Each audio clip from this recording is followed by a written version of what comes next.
Ladies and gentlemen, please welcome Josh Vittek of Vittek PR.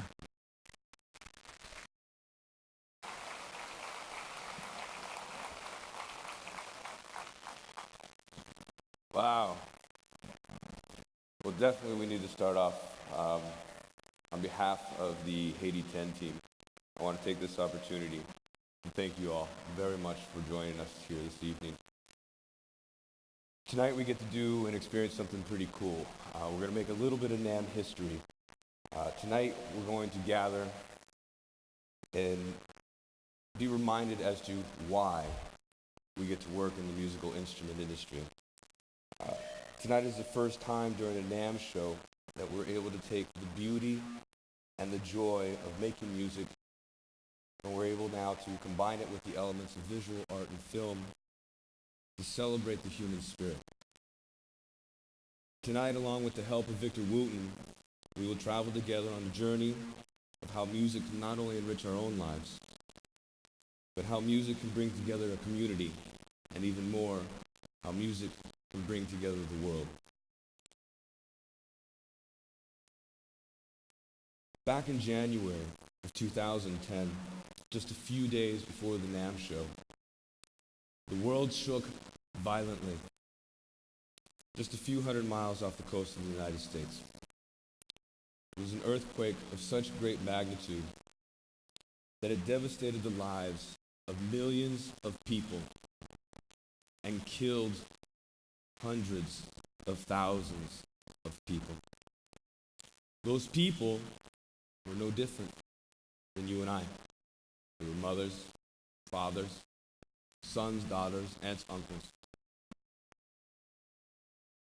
I can still remember the media coverage when it occurred. But what I didn't know then was how it would change my life forever. And to be quite honest with you, I'm a bit ashamed to tell you that I really didn't think it'd affect my life at all. So, at that NAMM show, I ran into an acquaintance of mine, a gentleman by the name of John Moyer. John's a photographer and a graphic artist. He has worked with, for, and alongside NAMM for many years. But I want to stress that he truly was an acquaintance. I mean, I only saw him once a year, and that was here. And in the hustle and bustle of the aisles and whatnot, we'd give each other maybe a polite head nod, a smile, and if we were maybe really lucky and we had time to actually stop, we'd shake hands, say hello. But that time I saw him in 2010, something happened, something was different, but all I know is, in an odd way, a unique chord was struck. For about a year and a half, I hadn't seen him since, but I ultimately ended up in a coffee shop with John. And as we were visiting, he was flipping through some photos from a recent trip he had taken to Haiti. And as he went through the photos, he shared a story with me.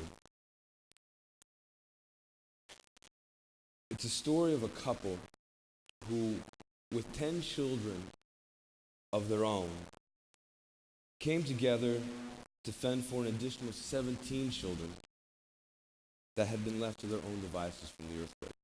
I mean, this family provided shelter, they provided food, they provided clothing, and they even went to the extent of providing an education, because at this point there was no longer a school system. So, as John's flipping through these photos, and these photos are beautiful. You can see some of the images that up on the screen here throughout the evening. He's telling me the stories of these children. And we come upon one of the older boys, and he begins to tell me how he's a musician. He's a bass player. And as the discussion evolves, at some point we get to the point that this kid's hero is Victor Wooten. And as soon as I hear that, all of a sudden, something goes off in my head. And to be quite honest here, I literally blurted this out to where everybody in the coffee shop could hear. But I really blurted out, I know Victor. Maybe bragging, I don't know. But I knew Victor and I wanted to do something. So the initial plan, I was just going to give Vic a call, maybe grab some CDs, and maybe a copy of the book. I wanted to send something down to this kid. I wanted to inspire him, give him something that would motivate him, something that would just brighten his day. But then the problem began. My wheels were spinning, and they were spinning out of control. I mean, I was burning rubber because one thing led to another, and a week or two passes, and ultimately what ends up happening is I get on the phone, and I'm talking to Victor, and I ask him, hey, Vic, you want to go to Haiti? Yes. See, you guys caught on to something that never registered until it came flying out of my mouth, which was, that's a pretty outrageous question. But what was cool about it, Vic heard me out.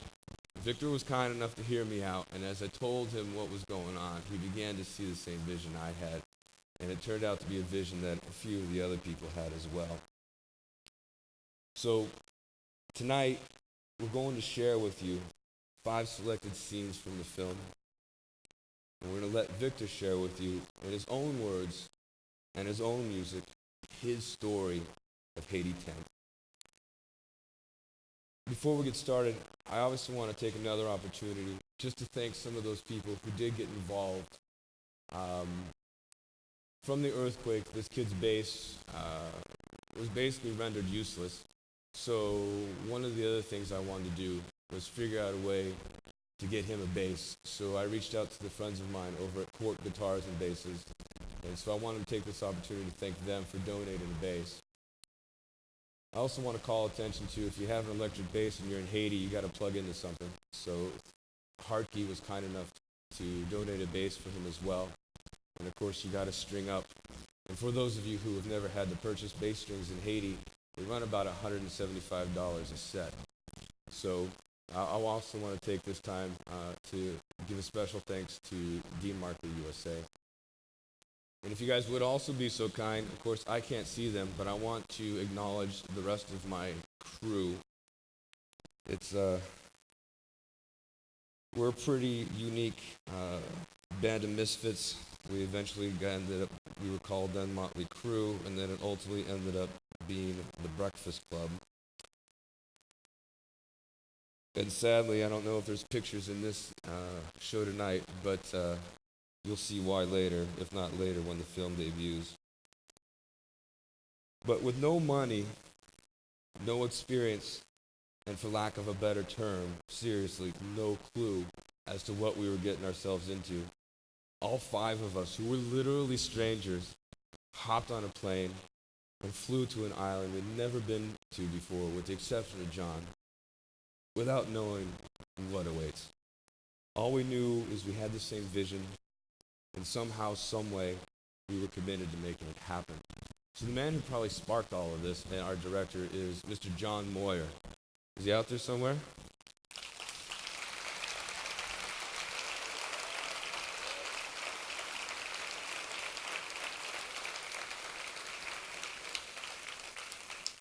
Yeah, the photos are amazing. I can't wait for you to see them. The director of photography is a gentleman by the name of Pete Johnston. I know he's probably running around here somewhere, but give him a round of applause because he makes it all look good.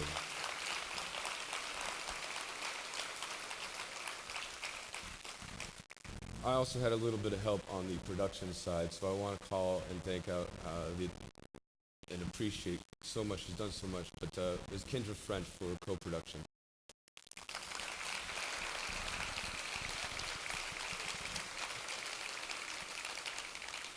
And last but not least, Mr. Joe Brandy, who is not with us here today because oddly enough, he is traveling, taking care of some other children who are in need.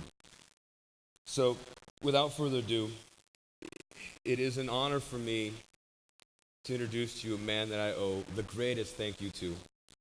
It's a pleasure to introduce to you someone who has inspired me.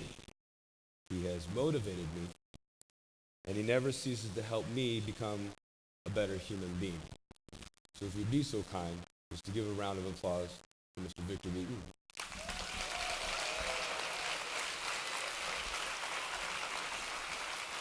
Thank you so much. Thank you.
Thank you.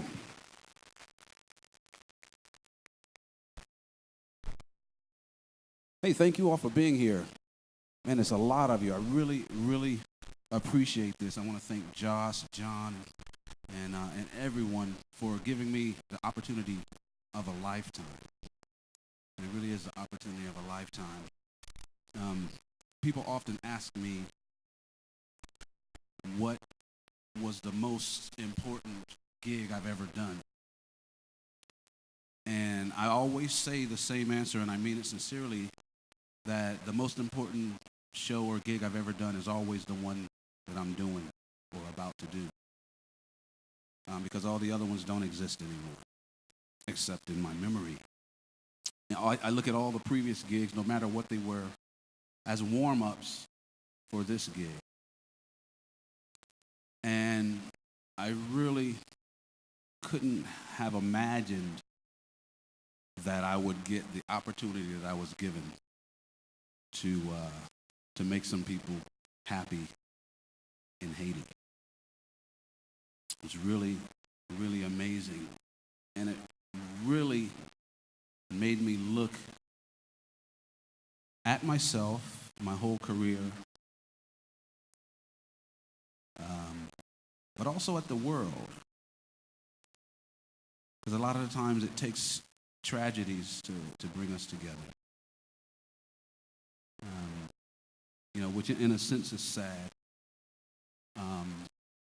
But I believe the way life works in dualities. It takes one to produce the other. And there's a lot of good that usually does come out of these tragedies. And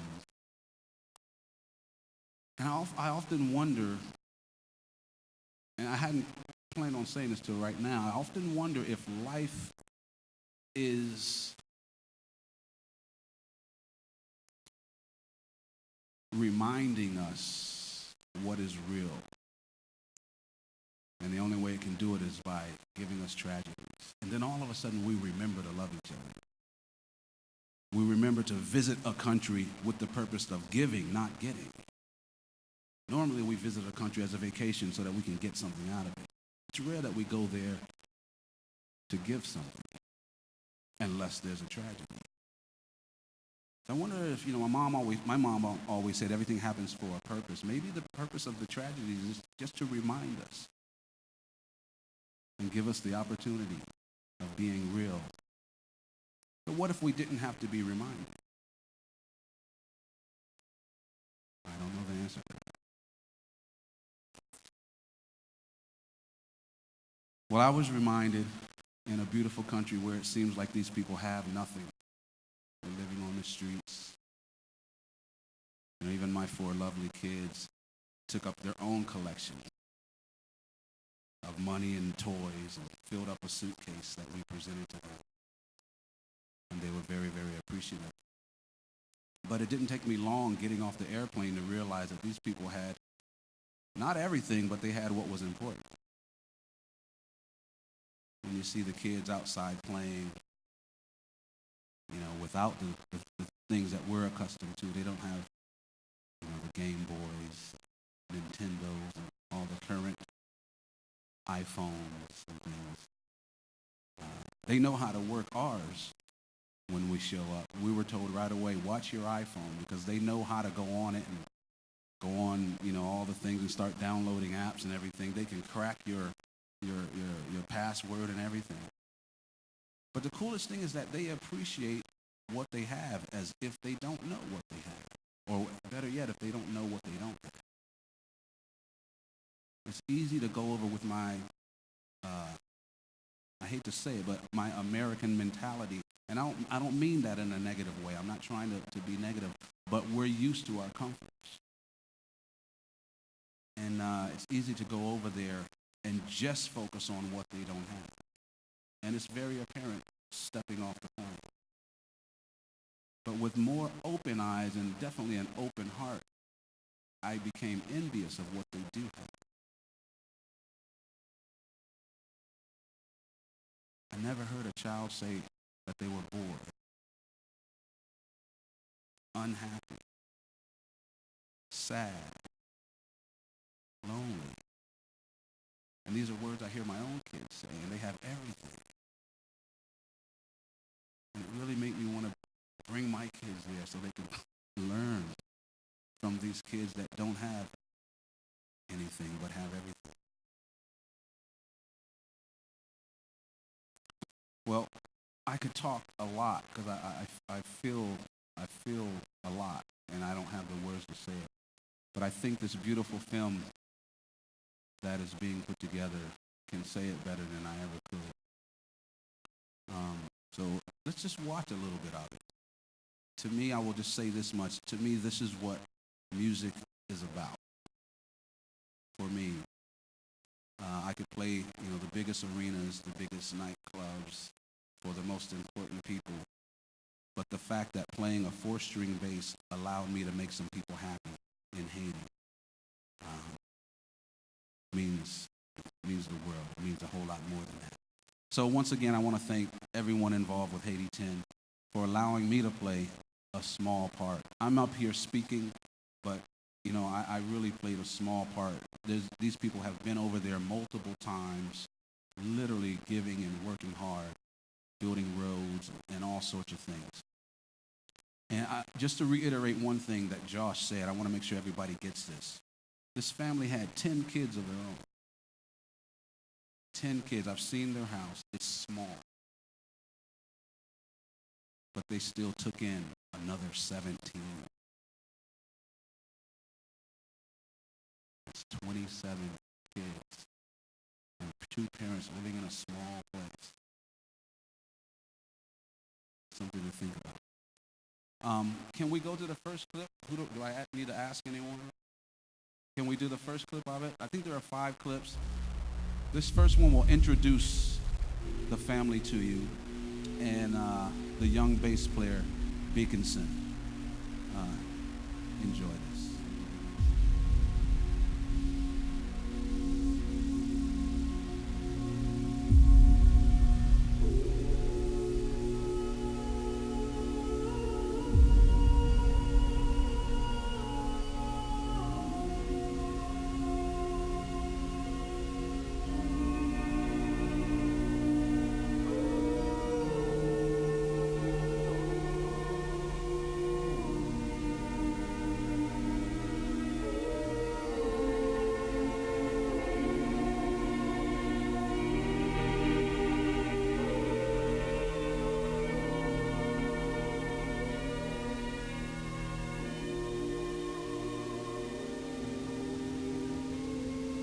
Good evening. We have a developing story, a breaking news story tonight. A major earthquake has hit Haiti to the south and east of the U.S. and Cuba, magnitude 7.0.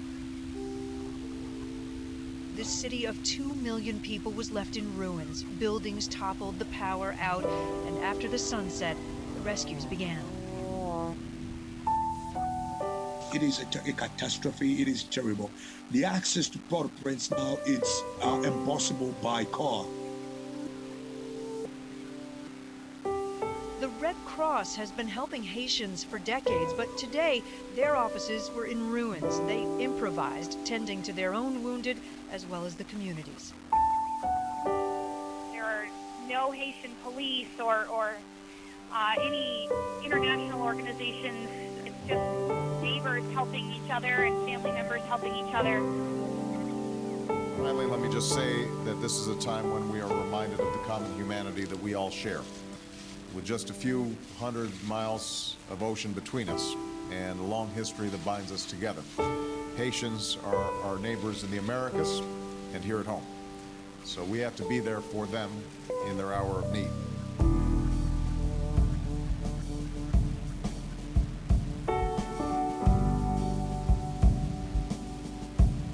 My name is Beaconson Pierre. I'm 21 years old. I have our 12 persons family, 10 kids and 2 adults. I'm the number 2 in the family.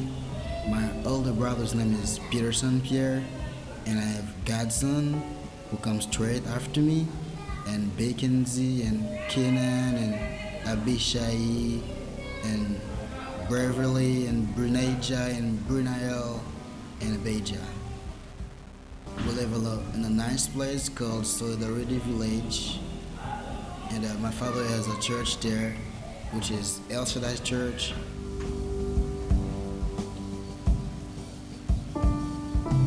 In my childhood, I loved to sing, and finally, that allowed me to learn an instrument. It was bass. I started learning when I was 7, and to 10, I was able to play by myself. Actually, when I have free time, I just take my bass and give her some affection, like play, improve my bass method. And it's not really playing, but it's do something you like with a thing you really like. I have our amazing father.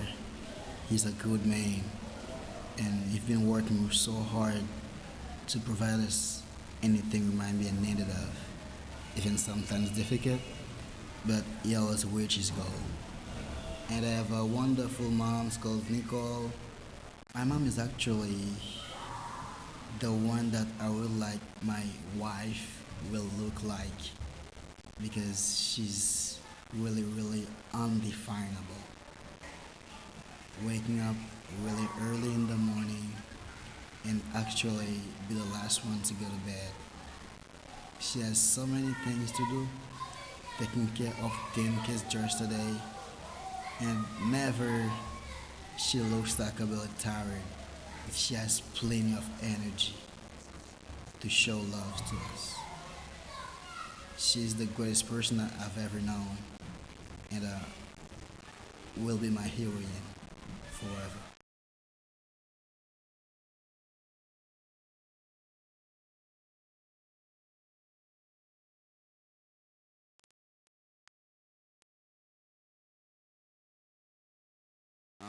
Pretty amazing to me that Beaconson wants his wife to look and be like his mom, and I understand it too. The church Solidarity Village where they live is actually where they live. It's a part of their home, and we went there. And as we pulled up, the church service was already going, and they have a speaker pointed outside, and you can just hear it coming up the street. And so, like, their service is for the whole village, even though the whole village can't fit inside.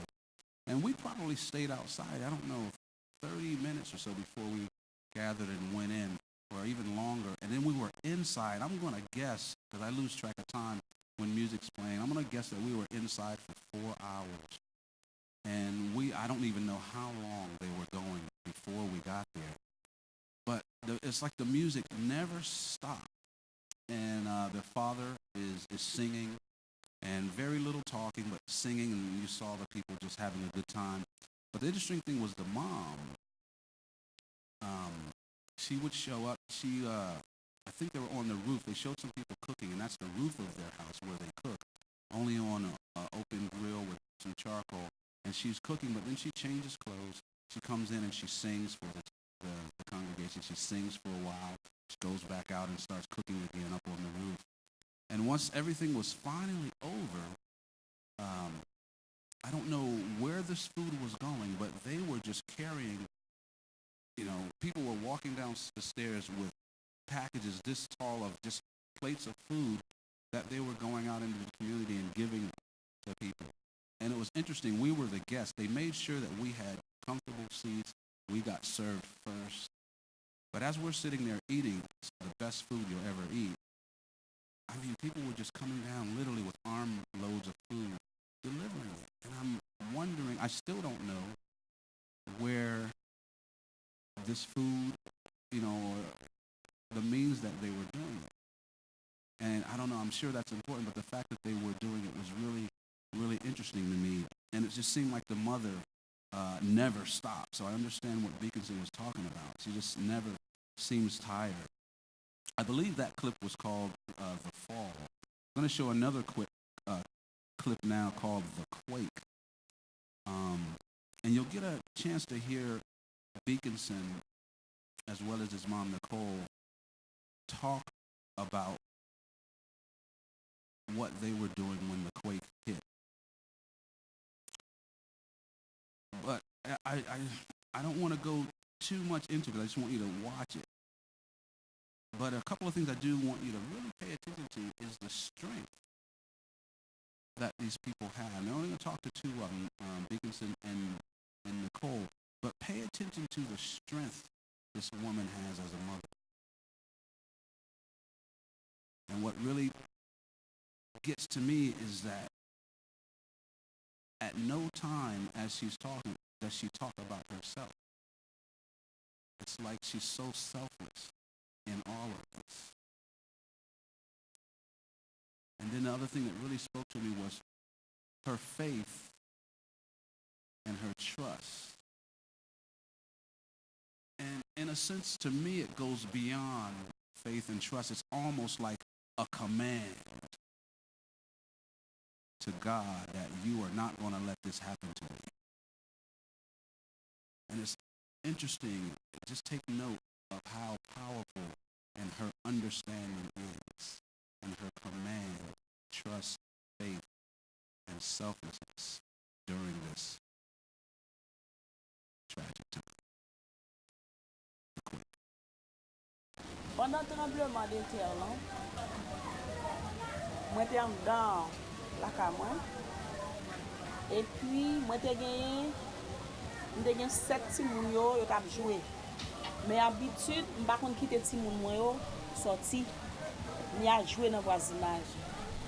Parce que là, on prêcher l'évangile dans la zone, petit moun pas de marcher. Diable ne doit pas jouer nous, il pas petit moun là. C'est ça que moi-même très prudent avec ça, jusqu'au lieu. Mais Godson était sous deux cas là lui-même. Je ne pas contre si était sous deux cas là. Et puis c'est le moment, il sent tout bagay a secoué. Quand le bagay a secoué, et puis je me campe. Je dis, ça qui là. Je me déplace, je m'avance dans la barrière. Et puis je me campe dans la barrière. Je me campe comme ça. Je campe dans la barrière et puis je me campe. Pendant que je me campe, donc ça, tout bloc est monté bloc net sur lui. C'est quand je regarde bloc qui a sorti. Tant qu'on fait papier. Il a tombé tout dans le escalier. Il a commencé. Quand il a commencé à secouer, je dis, qu'est-ce que ça va faire là? Même quand je à toute sans foi, au seul bagay, je connais bon Dieu pendant ma servie. Il n'a pas quitté ça passer comme ça. Et puis je me dis, bon Dieu, je vais pour tout le monde, je vais perdre tout le monde qui est dans là.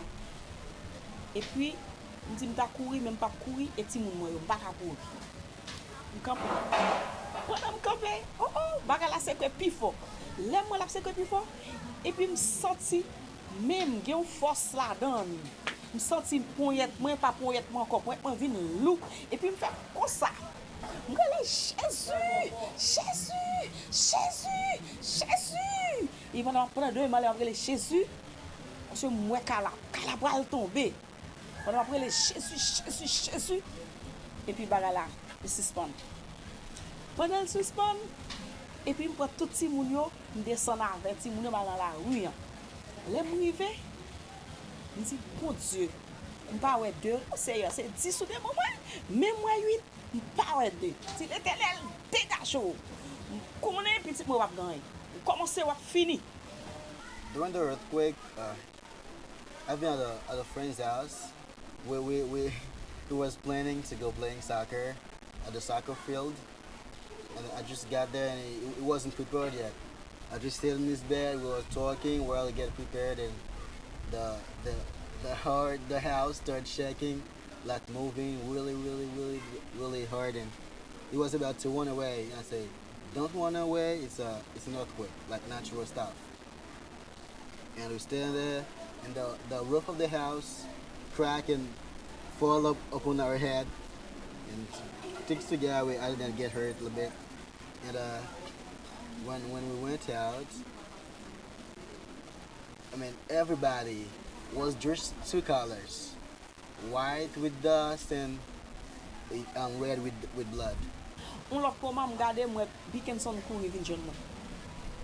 Après un bon moment encore, les Dickinson dit côté Peterson va courir, il perd la courir pour la côté Peterson. Dit Dickinson vini. Ça fait 9 mois là, vini camper là. Pas écouter me courir.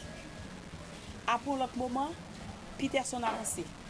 Je dis Seigneur merci, my bon Dieu gloire. C'est quand même my bon Dieu gloire. Je dis bon Dieu, pour nous moi 10 petits moi yo, bon mari. Bon mari, je connais pasteur Pierre pas mourir. Seigneur va mener le bon moi. Je me camper dans la rue. En l'autre moment, pasteur Pierre vini. Et quand bon Dieu bon victoire à 10 petits moi à Marim. Après je viens garder Kaila, moi c'est pas grave. C'est que bon Dieu nan grand. Bon Dieu fait un pile bagaille pour moi. Et ça comme gagne plus foi dans bon Dieu. Je viens pire aimer bon Dieu toujours. Parce que bon Dieu merveilleux.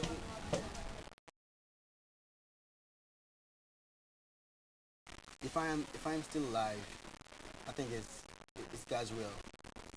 Because I don't know that it's not written anywhere that I shall die in death world. I don't know when I will die.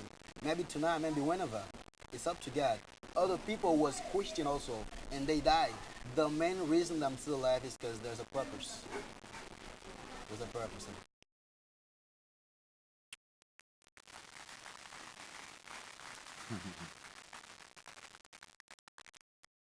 That's pretty powerful to me. I just like how the mother, was almost just commanding and saying, bring my husband. I know he's not dead. Bring him to me. It reminds me of a story, too, that I'll just share quickly. My mother always said,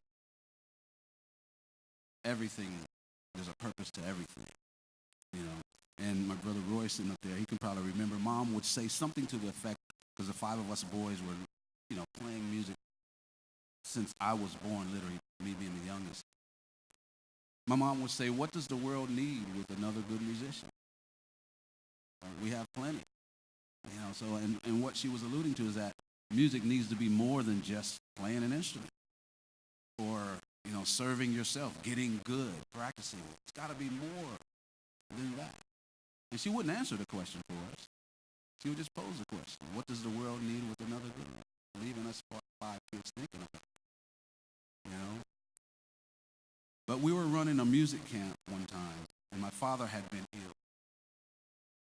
And the 5 of us brothers were playing for the students at this camp in Tennessee. And it was the first time my father had made it to our camp. And Beakinson's parents just remind me, probably Roy too, just remind me of our parents so much in the way they talk and the way they act. But we were there, the 5 of us were playing, which we don't get to do much since we moved to Tennessee. And we're playing, and I see my wife Holly talking to a park ranger, because our at the time our camps were being held in a state park. And I could tell something was wrong, so I put my bass down and I went over. The music was still playing, my brothers were still playing. And I went over and asked what was going on, and the ranger said a tornado is coming. It's headed straight here. We'll be here in about 45 minutes. So everybody, you need to stop what you're doing. We need to take cover. And at this park, there wasn't a great place to take cover. So I talked to Holly, I talked to the ranger, I'm thinking what to do, and I just resolved the best thing to do is to tell the truth. Tell the campers what's going on. So had my brothers bring it down. I always think that music is better when it's playing. So we didn't stop, just bring it down. And I just told the campers, and I said, look, there's a tornado coming. I don't know what's best for us to do, but we got to do something. And I saw my mom get up from her chair. She climbed up on the table and said, stop. So we stopped the music. She said, this is the first time that my whole family has been in the same room for I don't remember how many years. She says, I know the good Lord didn't bring us together just to tear us apart. So keep playing.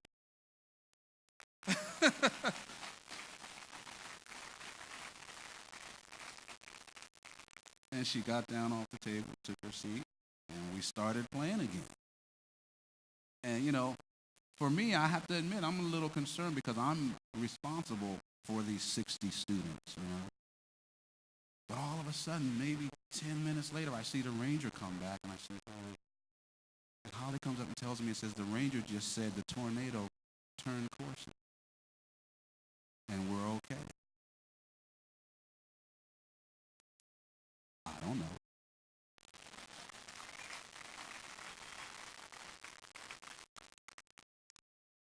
But that lady, she knows something. And I think she knows the exact same thing that my mama knew. Maybe one day, I'll get there. If you were to take a moment and think about what music means to you, I pretty much know what you'll say, and I also know what you wouldn't say. Music wouldn't be, scales, techniques, and you wouldn't even probably think about all the products that we're out there looking at throughout the day. That probably wouldn't even enter your mind. So I urge us all to whatever music really means to us, to keep that at the forefront of our minds as we go through our days, selling and picking out our products. Don't let these items take the place of what music really is. These things should help us serve music and serve people better. Right? The products that we're selling aren't music. And I say that to take you into this next clip, which is titled Healing Through Music. And I think the title alone will let you know what music means to them.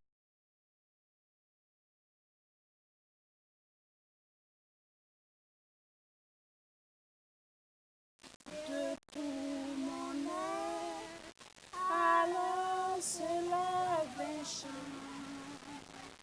Dieu tout-puissant, que tu es grand. De tout mon être, alors se lève un chant. Dieu tout-puissant, que tu es grand.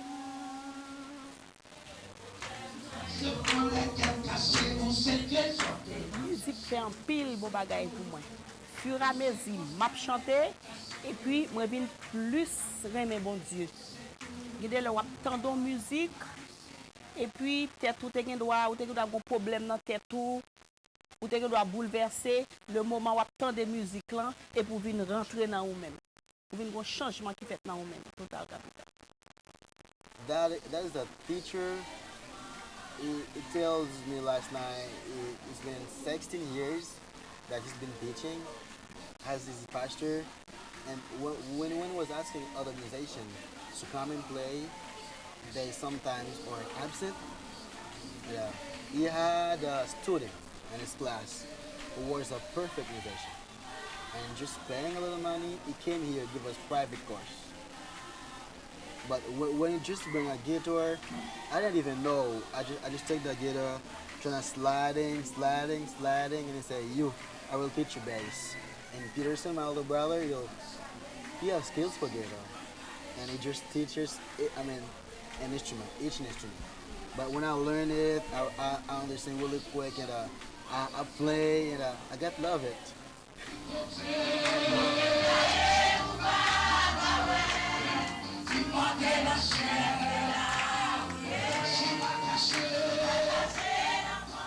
Music also helps me because when I have anything to do, instead of going the street, working, like doing the other thing, I just go to the church, take my little baby, and give her some affection.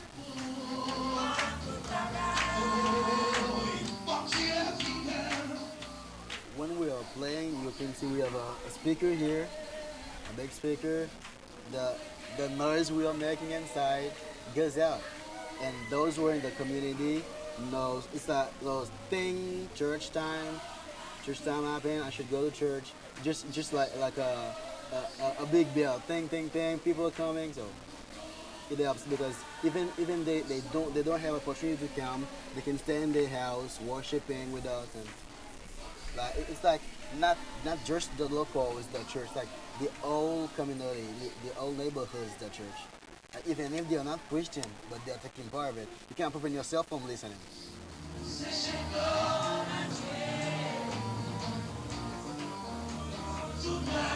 It's hard for me to show or to express to people how I feel exactly. But if you guys are staying here and hearing me playing a couple chords, if you're able to do that, you will find out if I'm happy or if I'm sad. If I play slow, like sweet chords, that means I'm a little bit sad. But if I'm playing jazz and hot chords, that means I'm happy. Music is for me. That's no way to explain, to show what I'm feeling inside.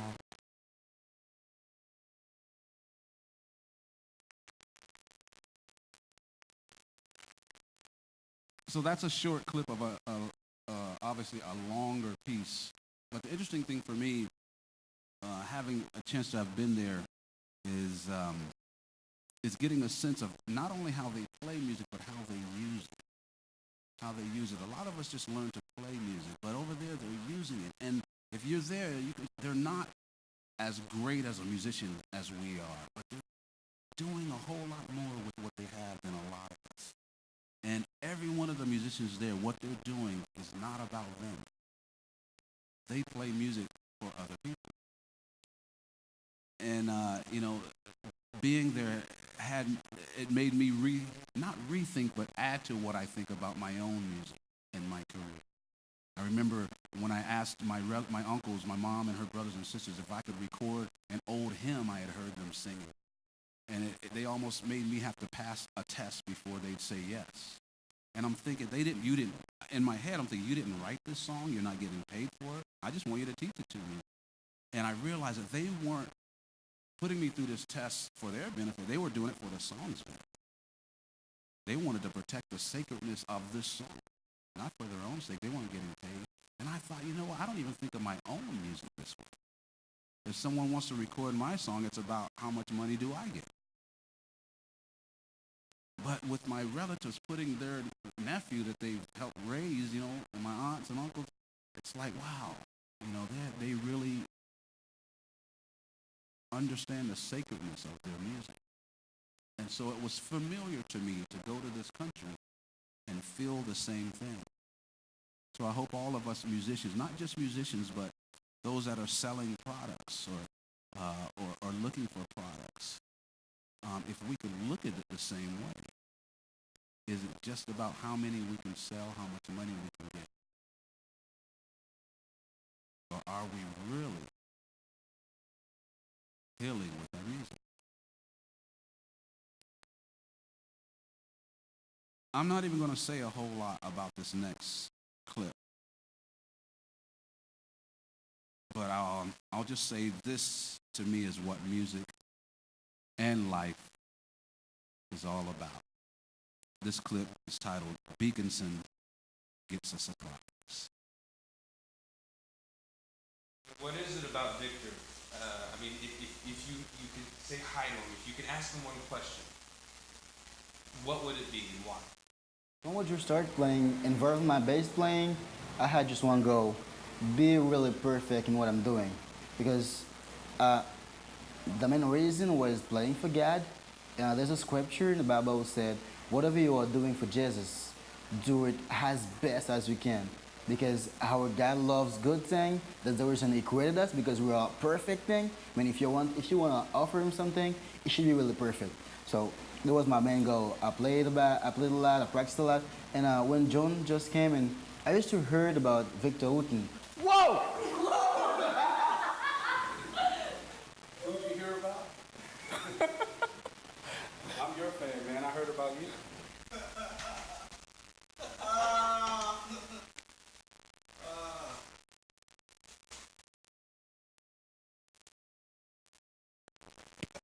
Oh my gosh!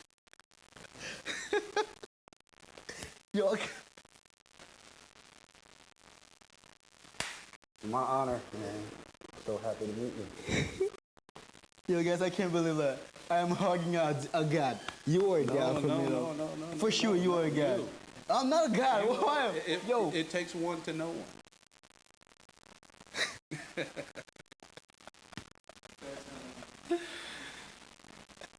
Thank you, man. Oh. Whew. Whew. I can't believe it's so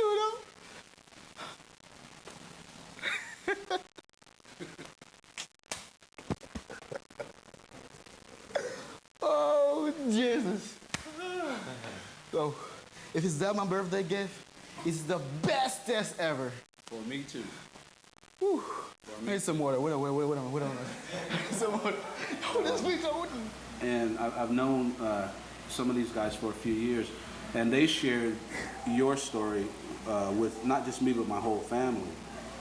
And even my kids were touched. They wanted to be here. You know, I mean, and I'm sitting here talking to you, but I'm directing this to, you know, your whole family, what your father has done, you know, for this country. To me, that's what life is really, really about. To me, that speaks much more volumes than, you know, what I've done with a bass guitar. What you guys are doing, to me, is what life is really about. You know, so to get to come over here and just, you know, visit your country, visit you, give you a hug, to me, this is the highlight of my musical career. And I mean that when I say it. To me, I was just telling them when you walked out, everything I've done in the past, and I mean it when I say it, everything I've done in the past is just a lead up to now. To me, this is just, it's like the greatest thing that I can say I've been involved in musically. You know, Surely. This is, I'm serious, because this, to me, this is real life. This is where it's really at. And, you know, music is a powerful thing. And for me to be able to use music to bring me here, you know, to meet you and your family, I can't wait to meet the rest of your brothers and sisters. I can't wait to meet your dad. I've seen video, I've seen pictures. You know, my kids have seen it. My wife, of course. I mean, I'm honored. I really am. I'm honored, man. You guys are living a real life. You're doing things for real. You know?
Thank you very much.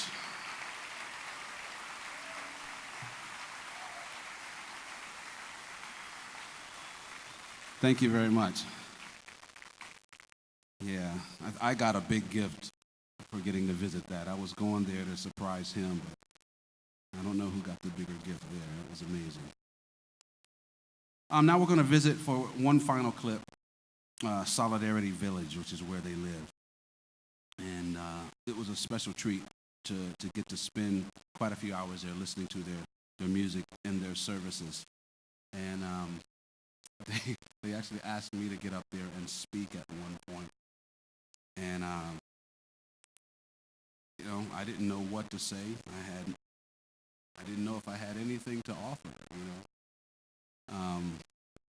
But I put together a few words, and, you know, I guess you'll hear it, but the main thing I wanted to let them know is that, wow, I don't feel like I can teach you anything. I really felt like I was getting the lessons there, you know.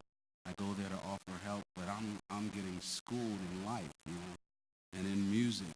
And it was a great experience to be there for just about 4 hours and you know, hearing them express literally in their home their music for the community. It really made me rethink the purpose of my own music again. So before we run out of time, I do want you to watch this last clip entitled Solidarity Village.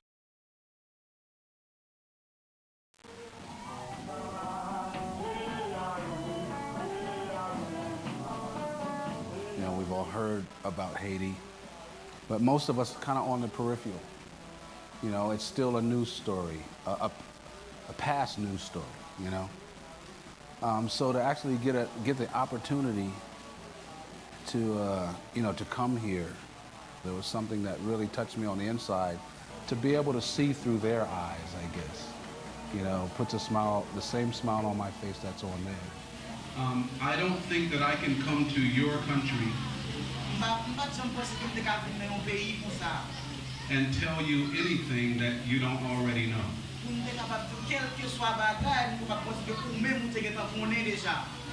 So I will just tell you how I feel.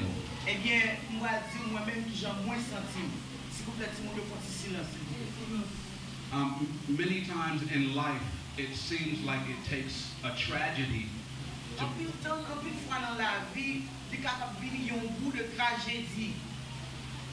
It takes a tragedy to bring people together.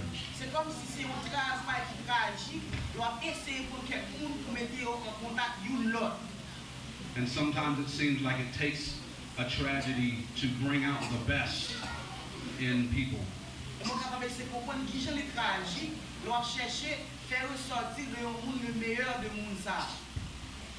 And through the tragedy that's happened here, it has brought a lot of attention. It has brought a lot of awareness, I guess, to the people in my country.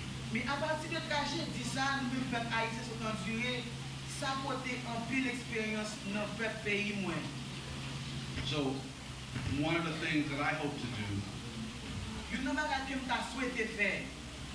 well, I will try to explain it this way. Last night, Dickinson told me that when somebody is really good at something, that person is a philosopher. He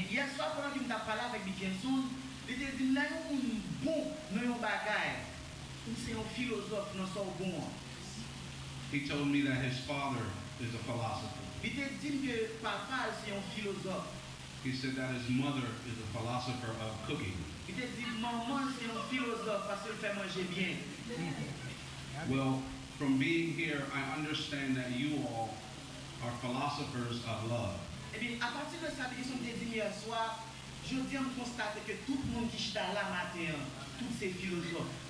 So I hope that I can bring some of your philosophy back home with me to my friends.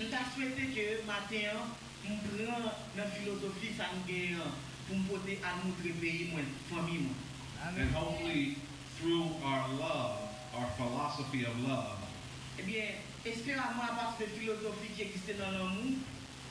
it won't take another tragedy to bring us together. Ça, nous pas pour l'autre tragédie encore pour nous unir tête nous à partir de l'amour. Thank you for sharing your philosophy with me. Merci de faire que tu partages philosophie ensemble avec nous.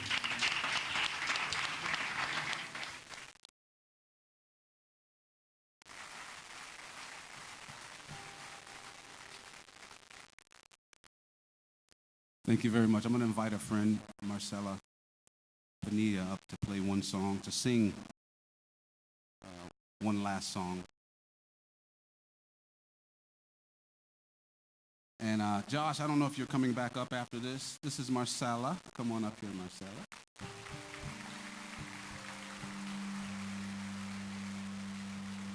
Good evening. Buenas noches. I understand. I just decided today that this might be a good song for me to play last because it's the title of it is Together. Juntos, is that right? In Spanish. And this is, for me, this is what all this is about. It's what my music is about. For me, this is why I'm here at the NAMM Show. Hopefully it's why you're here also, is to work together. And I think music is one of the best ways of doing that. So, juntos.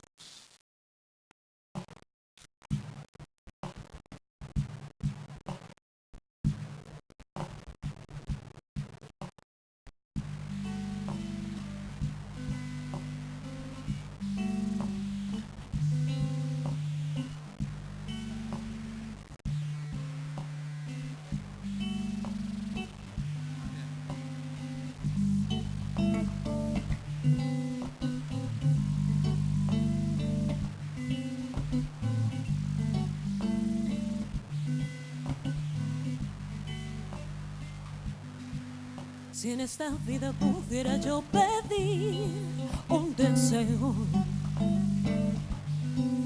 lo que viene a mi mente es estar junto a ti. Pues nada deseo más que poder estar cada día junto a ti.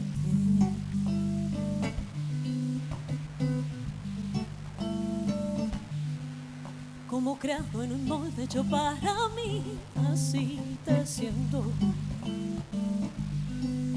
Has venido a brillar una luz en mi existir.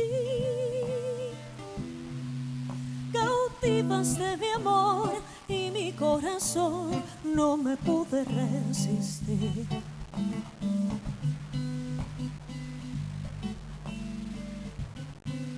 Y ahora empezar a escribir la historia que tenga tú y yo. Cada palabra la dictará el amor de nosotros dos. No lo creía, pero parece cierto que tu corazón me ama tanto como el mío te ama a ti.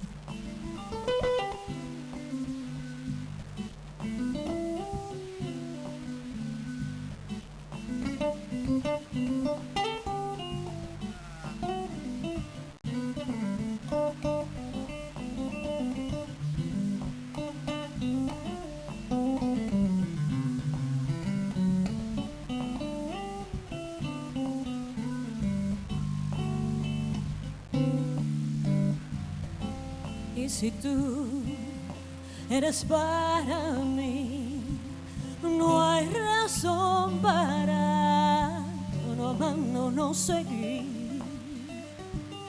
Tómame, volaremos por el mundo, tú y yo,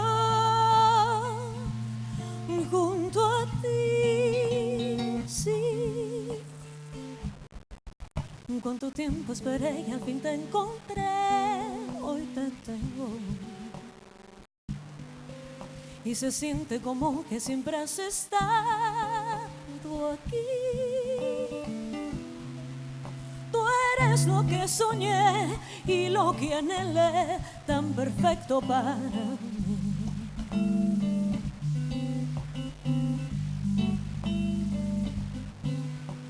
Empezar a escribir la historia que tenga tú y yo.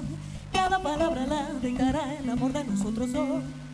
No lo creía, pero parece cierto que tu corazón me ama tanto como el mío te ama a ti.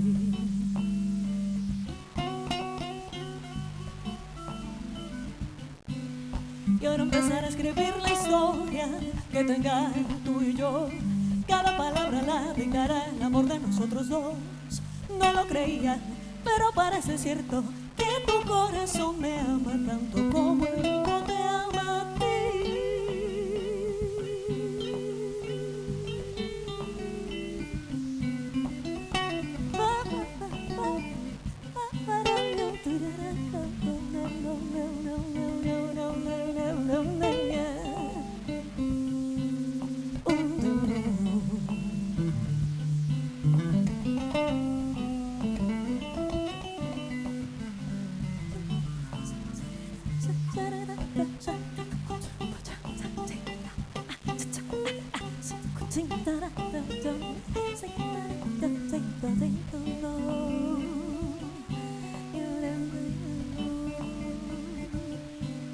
Quiero empezar a escribir la historia que tenga tú y yo.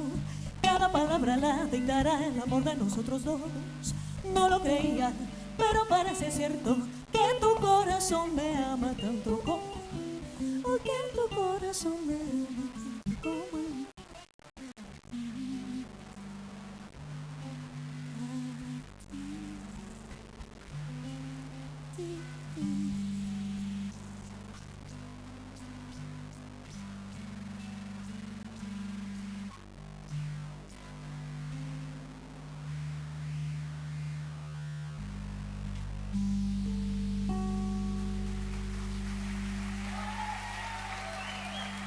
Marcela Pinilla.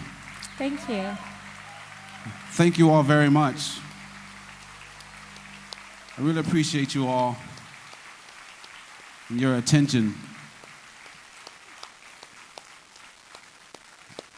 And hopefully you can get a sense of what I felt going over there. And I'm surprised but very honored that I get a chance to, stand up here and talk about this film. When I probably played the smallest part in it, and I want to thank Josh and John and just everyone, because there's a whole crew of people that were over in Haiti, a lot more than I was, doing a lot more. But if it sounds kind of egotistical, but if my name, because I have a little name, brings awareness to something like this, then I'm glad I've been granted that name, and I thank you all for allowing my name to mean something so much that it could bring you here to witness something like this. So thank you, Haiti 10. Thank you to all of you. Have a great weekend. Thanks.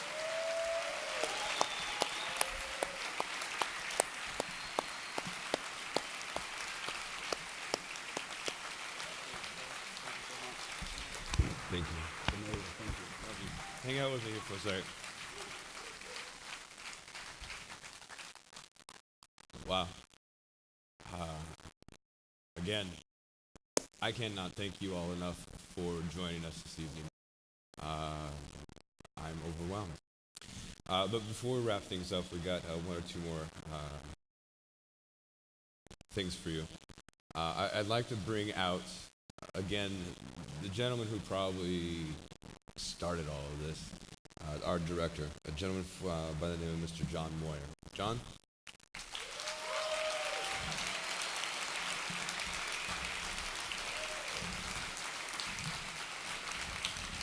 Wow, this is awesome.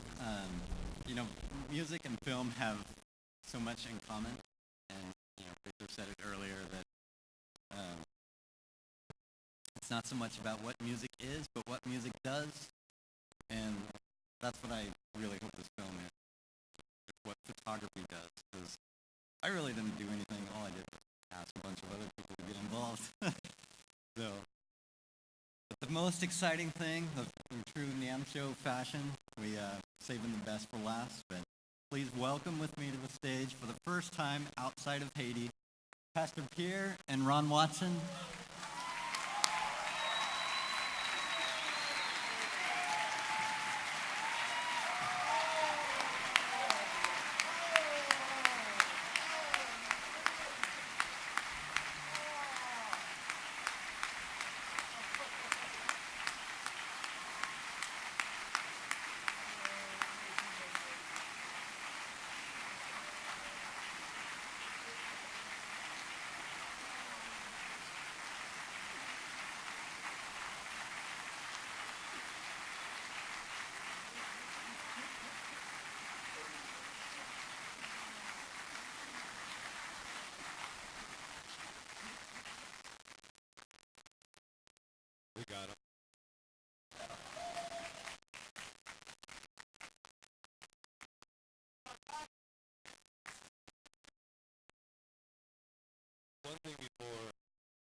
one thing before we wrap this up. I wanted to, with Pastor Pierre here, I wanted to see if we could ask Pastor Pierre what it meant to himself, the family, and the community to have Victor visit him.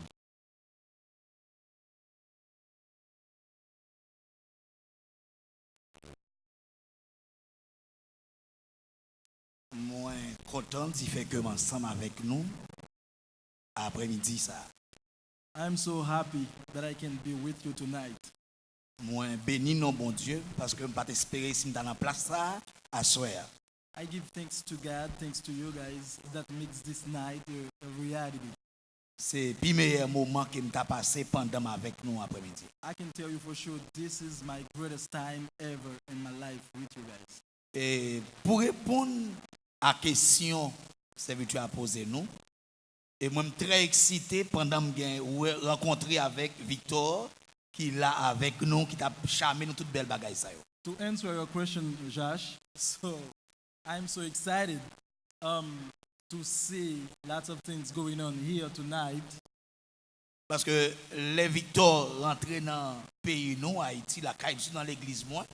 To be honest with you, when Victor came down Haiti, non seulement ça t'a excité Dickinson, ça t'a excité l'église là tout et communauté. It was not just about Dickinson, it was about all the community. Everybody was excited to hear about him and to finally see him.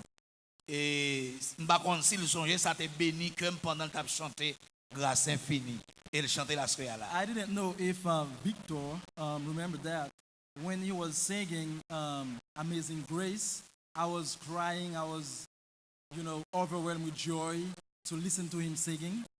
Je crois que l'assemblée que tu as dirigée en Haïti, il y a tant qu'il est Victor t'a retourné encore parce qu'il était charmé en pile. So my community and my church back home can't wait to see you again, Victor. So, because, they just fall in love for you, so they hope. Et à ce moment même, t'as dit moi qu'il voulait retourner parce que on dit ça Haïti rapide. I really want to have Victor give me an answer right now that I can give a date just right now to the people of Haiti. Et parce que le connaît, nous aimons musique et là dans l'église nous n'avons adoré en pile musique a tombé.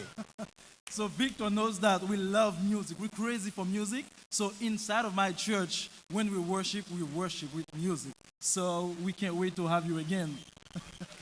Very good. Thank you. Thank you all very much. Have a wonderful evening. Enjoy the rest of the show. Thank you. Thank you.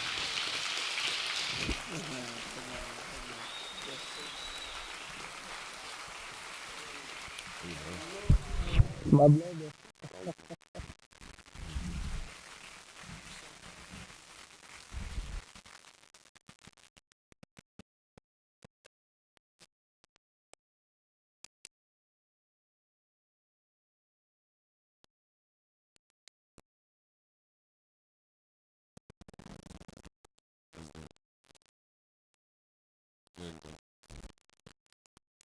Thank you.